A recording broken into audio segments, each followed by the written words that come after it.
Good morning. Glad to have all of you here this morning. We're thankful for your presence, and hopefully we'll learn something as we continue our study in 1 Samuel. We're in chapter 23 today, 23 and 24, and these are a couple of chapters where we continue with the pursuit by Saul of David and his continued intentions to kill David, and yet at the same time David does some great things through the Lord's help. So that's the key, I think, is that we keep remembering that it's all with God's help. We'll start with reading a few verses here, and then we'll talk about it a little bit. When David was told, "Look, the Philistines are fighting against Keilah and are looting the threshing floors," he inquired of the Lord, saying, "Shall I go and attack these Philistines?" The Lord answered him, "Go attack the Philistines and save Keilah." But David's men said to him, "Here in Judah we are afraid. How much more then if we go to Keilah against the Philistine forces?" Once again David inquired of the Lord, and the Lord answered him, "Go down to Keilah, for I am going to give the Philistines into your hand." So David and his men went to Keilah, fought the Philistines, and carried off their livestock. He inflicted heavy losses on the Philistines and saved the people of Keilah. Now Abiathar, the son of Ahimelech, had brought the ephod down with him when he fled to David at Keilah. So we're talking about this little town of Keilah, and it's so small it's not on the map, but I can tell you about where it was. So this is the Philistine city of Gath. This is the border. So Keilah must have been just across the border here from Gath, so about 12 miles away from this Philistine city, which is a pretty big Philistine city there, Gath. So a real small town right just near there. And so the Philistines had this practice of coming over the border and raiding the cities of Israel from their crops and livestock and things like that. And so this is one of those occasions where they've come up. Well, it's Saul's job, he's the king, it's his job to protect the country from the Philistines. But we're going to see that David does some of that work for him.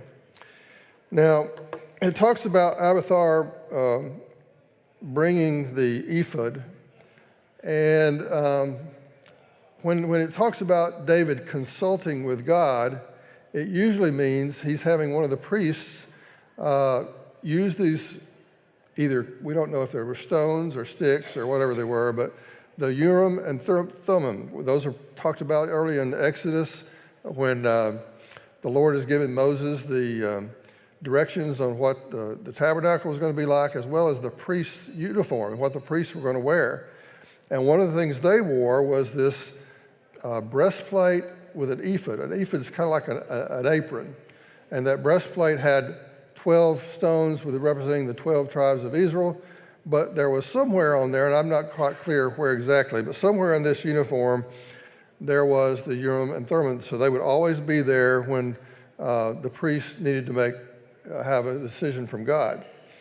And so that's what we're talking about when he says he consults with God, and he had brought those stones or sticks or whatever they were, the Urim and Thummim, and use them to find out what God's direction was for them. As I mentioned, Keilah was a border town in Judea, about 12 miles from Gath. I think it's important that David paused to consult with God before proceeding to see what his will was. We see stories in the Bible of other kings who did not consult with God, and God was very angry with them about that. Sometimes they would consult with people of sorcery skills instead of God. And Ahab was one of those kings that did that. And he was really angry. But David does. He goes to God multiple times to find out what God wanted him to do. And I think that's really important in this process. Now, Abiathar, the priest, had brought the ephod down. So I think that was important for them to say that, because normally David and his men didn't include a priest. But he called a priest down, Abiathar, and he brought the Urim and Thummim, so that David could consult with God. So maybe this is some advice for us. Before we take any big step, before we step out in our careers, in our family life, in the church, whenever we're making some important decision, we should consult with God too. Now, we may not get that physical answer that the stones or sticks would give them, but it would tell us, but we could pray to God for his help in making the right decision. So I think that's good advice for us too, just like David did there. His men were still hesitant. So when he first talked about going to Keilah and Tatum, some of his men responded, well, we're kind of afraid of this. They didn't want to be caught between two armies. You got the Philistines on one side and Saul, who was pursuing them, on the other side. And so they didn't really want to do that, but David insisted, and they went ahead. I mentioned this earlier. Notice that David is doing Saul's work as a protector of Israel, as Saul was too obsessed with killing David. Saul was really obsessed with this, and he continued to do this. And he marched around all over the countryside chasing David when he was the king of a country that should be protected. And one of his big roles was protecting the country from the Philistines. But he wasn't doing it, so David filled that void. And God gave success to David. And we'll read more about that. I'm sorry that doesn't fit on the screen just right. Saul was told that David had gone to Keilah, and he said, God has delivered him into my hands, for David has imprisoned himself by entering a town with gates and bars. And Saul called up to all his forces for battle to go down to Keilah to besiege David and his men. When David learned that Saul was plotting against him, he said to Abiathar the priest, bring the ephod. David said, Lord God of Israel, your servant has heard definitely that Saul plans to come to Keilah and destroy the town on account of me. Will the citizens of Keilah surrender me to him? Will Saul come down as your servant has heard? Lord God of Israel, tell your servant. And the Lord said, he will. Again, David asked, will the citizens of Keilah surrender me and my men to Saul? And the Lord said, they will. So again, he's consulting God. Abiathar is using the Urim and Thummim. I have a hard time saying that. And the Lord said, so he's consulting them. He continues to consult with him. And he says, what should I do? I've heard that Saul's coming and going to destroy the town because of me. And should I leave? And if I don't, will the people of Keilah turn me over to Saul? And he said, they will. So from this passage, we see that Saul thought he had David trapped. He says, this is great. God has delivered him into my hands. He's got this city with gates and bars, and he's going to be trapped. David continues to consult with God about his next step.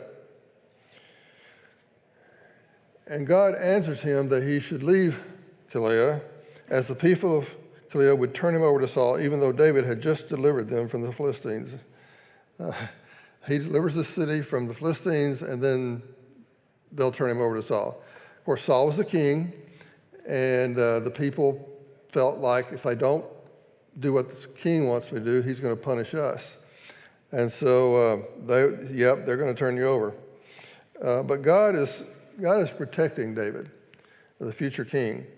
You'll see several places in 1 Samuel where it's obvious that God has intervened so that David would not be harmed.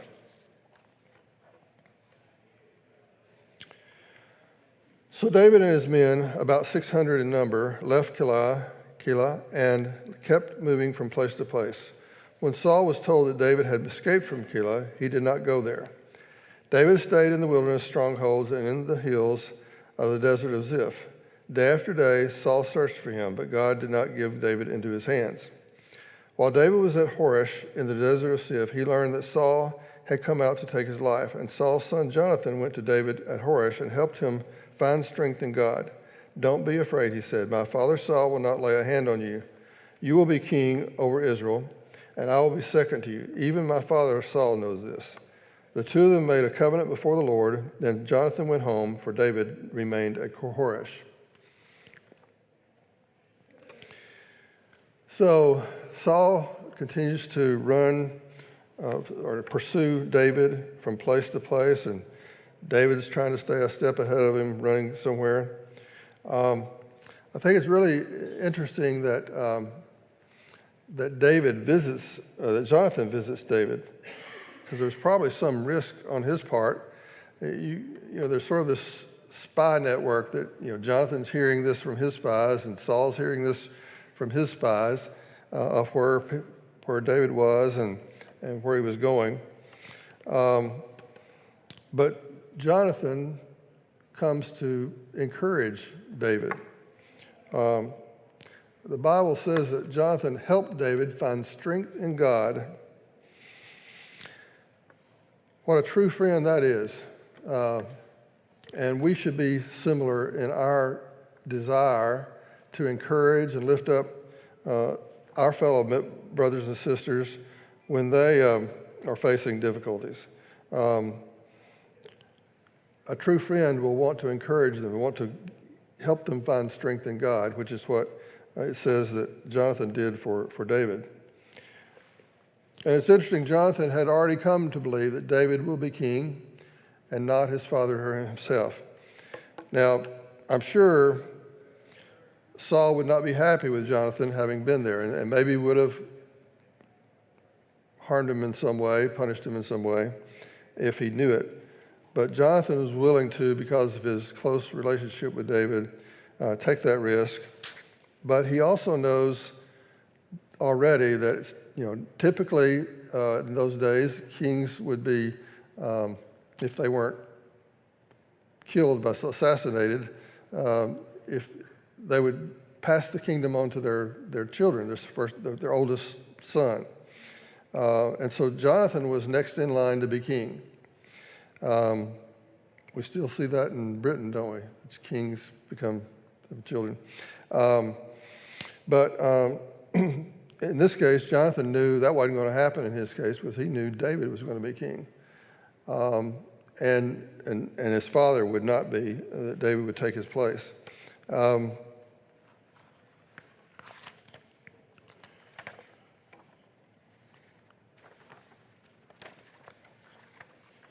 So the Ziphites went up to Saul at Gibeah and said, It is not David hiding among us in the strongholds at Horesh, on the hill of Hachilah, south of Jeheshbon? Now your majesty, come down whenever it pleases you to do so, and we will be responsible for giving him into your hands. Saul replied, The Lord bless you for your concern for me. Go and get more information, find out where David usually goes and who has seen him there. They tell me he is very crafty. Find out about all the hiding places he uses and come back to me with definite information. Then I will go with you. If he is in the area, I will track him down among all the clans of Judah. As I mentioned, there was this sort of spy network for both David and Saul, and plenty of people are seeking Saul's favor and offering information on where David is. So, Saul's the king. I want to look good for the king. I might get favors from the king if I do something good. If I don't, if I try to help David, he's definitely going to punish me. And we know of examples where he did that. And so they were offering information on where David is. Can you imagine David's life during this time running from Saul, who was obsessed with killing him, and people helping Saul with his obsession? Not only are you afraid of Saul, coming behind you, but you're living a life, you're just moving from place to place. You're probably, in this case, in the desert area, which is not a very friendly place. David was used to sitting at the table of the king and eating, fine food and being part of the king's court. And so this is an abrupt change in his lifestyle. And he was continuing to move from place to place just to get ahead of Saul. And how disruptive this would be to his life. Do you sometimes think life is unfair? I think we do sometimes, and yet look how unfair it seems to David at this time. Why should he have to be put through this? He's not done anything wrong. How unfair is that? But throughout this process, Saul's character is deteriorating while David is being molded by God into a courageous man of God. This is maybe part of God's training of David to become the king that he became and the man that was a man after his own heart. So do trials sometimes refine us? Do sometimes the things we go through make us better people? James 1, chapter 1, verse 2 through 4 talks about our trials and testing of our faith produces perseverance. So sometimes, just like gold is refined in a fire, as James talks about, we are refined by some of the trials that we go through, and we become better people and more what God needs us to be. So sometimes it's all not as unfair as you think it is.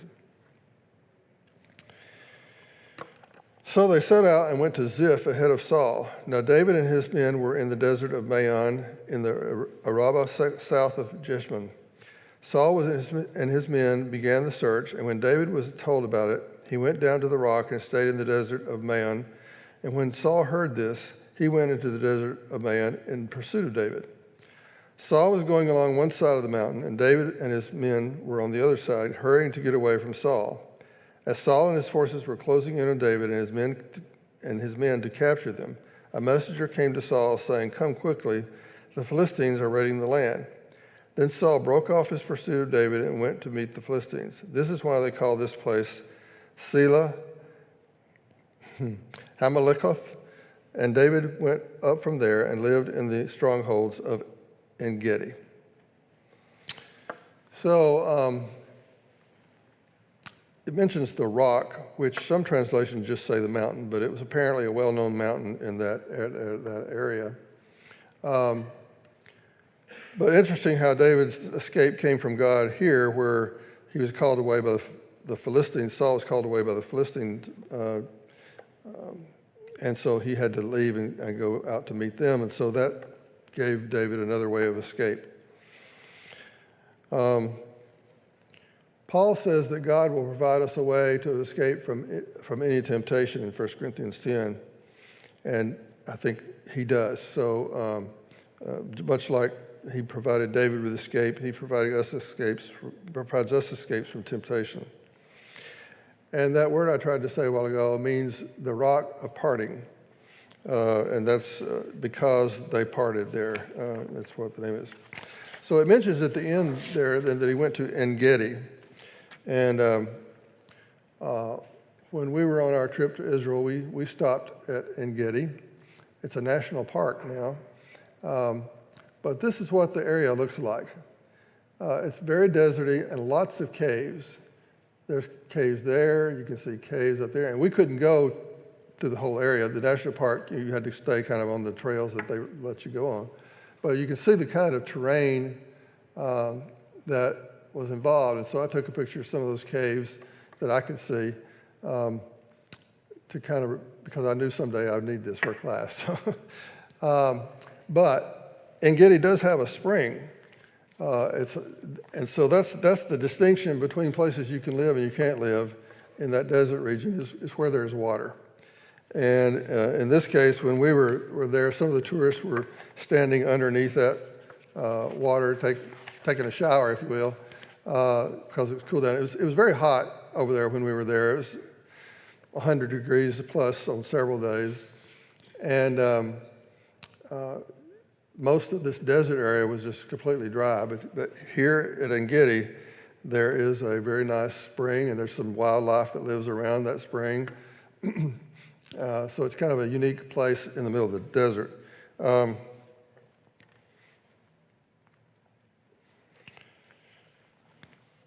So after Saul returned from pursuing the Philistines, he was told, David is in the desert of En-Gedi. So Saul took 3,000 able young men from all Israel and set out to look for David and his men near the crags of the wild goats. He came to the sheep pens along the way. A cave was there, and Saul went in to relieve himself. David and his men were far back in the cave, and the men said, This is the day the Lord spoke of when he said to you, I will give your enemy into your hands for you to deal with as you wish. Then David crept up unnoticed and cut off a corner of Saul's robe. Afterward, David was conscience-stricken for having cut off a corner of his robe. He said to his men, The Lord forbid that I should do such a thing to my master, the Lord's anointed, or lay my hand on him, for he is the anointed of the Lord. With these words, David sharply rebuked his men and did not allow them to attack Saul. And Saul left the cave and went his way. So it's interesting. Saul goes into the very cave that David and his men were hiding in. Now you saw there's lots of caves in that area. How did he pick that one that Saul's men was in? He couldn't see that the men were there because they were far back in the cave. But why did he go in there? Well, I think it's all part of God's direction and plan. God was involved in this, that they came in this, happened to be in the same cave. Which says God is still in control. Saul had his spies, and they were looking around trying to tell Saul where he was exactly, but God's control is much greater than whatever information the spies could provide. And so David didn't want to kill the Lord's anointed or his king or his father-in-law. He believed that God would work out how the kingdom would become his, and he was patient as he waited on God to do that. He was waiting for God to make that decision. He wasn't going to take it into his own hands to kill Saul. He figured that God will take care of that in the right time. He wanted to be in control, but not take it in his own hands. Interestingly, his men didn't think that way. His men said, This is the day the Lord spoke of when he said, To you I will give your enemy into your hands for you to deal with as you wish. They saw it as an opportunity for revenge. Now, we don't have this quote in the Bible that these men quoted. We don't have it in an earlier place where the Lord had spoke this. So I don't know if they assumed that this was what God would have said, or if they had heard rumors about it, or where they got this. But they assumed that God was going to deliver him, and here it was, on a silver platter. He's here by himself in the cave. He doesn't know you're here. You can come up right from behind him and kill him. And so the men assumed this was the Lord's doing it. Maybe it was, but it wasn't for him to be killed. It was to give David his proof that he was not going to kill him. And so we'll see that in a minute.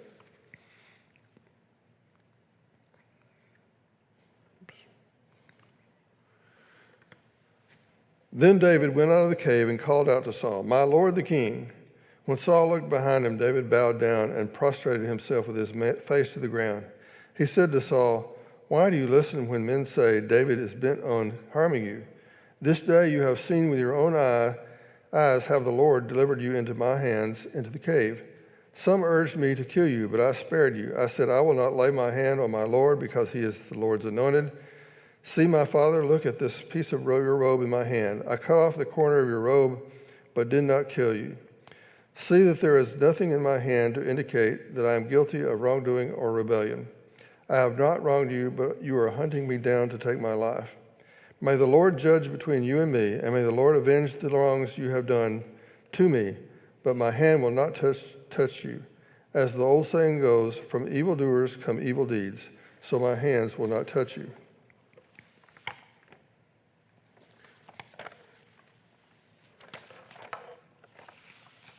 Against whom has the king of Israel come out? Who are you pursuing? A dead dog, a flea? May the Lord be our judge and decide between us. May he consider my cause and uphold it. May he vindicate me by delivering me from your hand. So it's interesting how David approaches Saul with humility and respect He prostrates himself on the ground. He calls him my Lord or my Master, my King, the Lord's anointed, and Father. Now, maybe Father because he was his father-in-law, because David had married Michal, Saul's daughter. The corner of Saul's robe was evidence, proof of David's heart and his righteousness. It was his vindication. It was proof that he did not intend to kill Saul. So he had something he could show Saul. Here's the proof, Saul. I could have killed you, but I didn't. The Lord delivered me into my hands, but I didn't take advantage of that. And then he says, against whom has the king of Israel come out? Or who are you pursuing, a dead dog, a flea? Here David is humbling himself again and saying, why are you, the king of Israel, chasing someone so insignificant as me? Saul, the king of Israel, has a big job, and he's spending all his time chasing this young David. I don't know how young he was, but he was a lot younger than Saul. Spends all his time obsessed with chasing David all over the country in these desert areas. And yet he finds that David is not interested in killing him.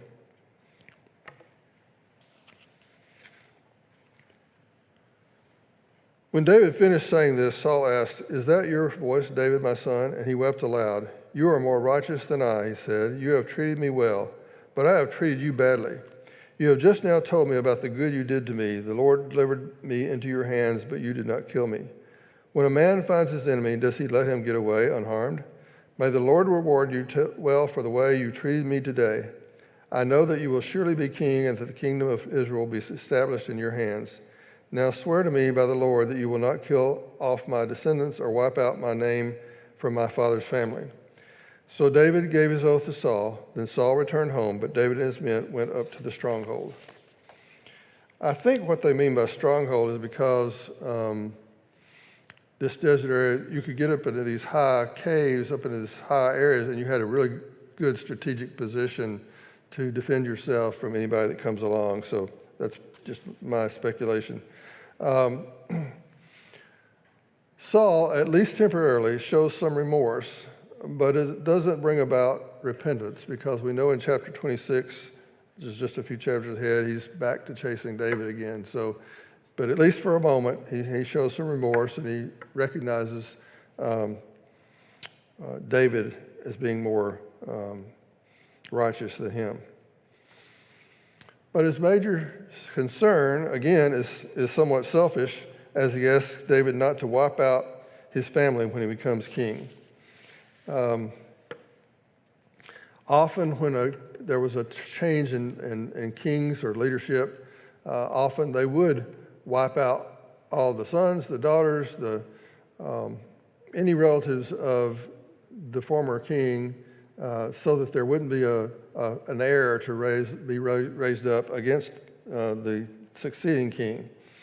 So he's still kind of looking out for himself. He's looking out for his family.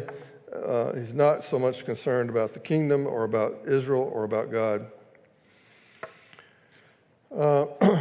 David agrees to Saul's request, and he will eventually honor it by adopting Mephibosheth, Jonathan's crippled son, when Saul and Jonathan and many of Saul's family are dead. Now, David didn't intentionally try to wipe out any of Saul's family. You know, remember they were killed by the Philistines on a mountain in a battle. But as it turns out, the only one left after all the battles were ended was that Mephibosheth, Jonathan's son, and Saul and David adopted him. He brought him into the king's castle or place of residence, and he ate at the king's table every day. So David makes a promise, and he keeps to it later on.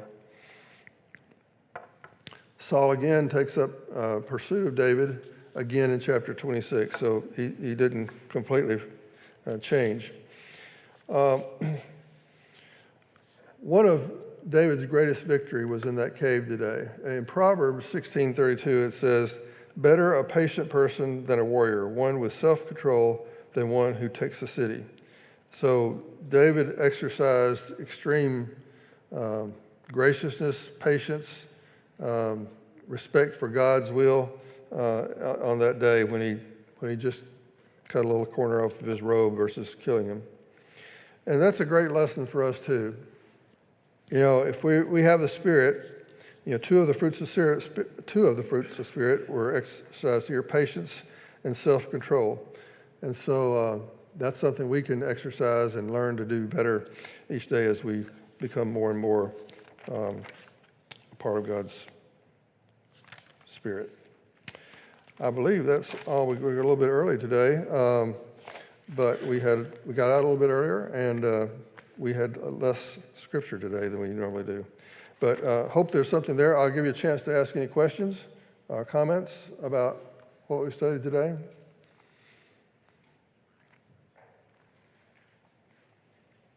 Okay, if not, we'll just eat lunch earlier. Take care.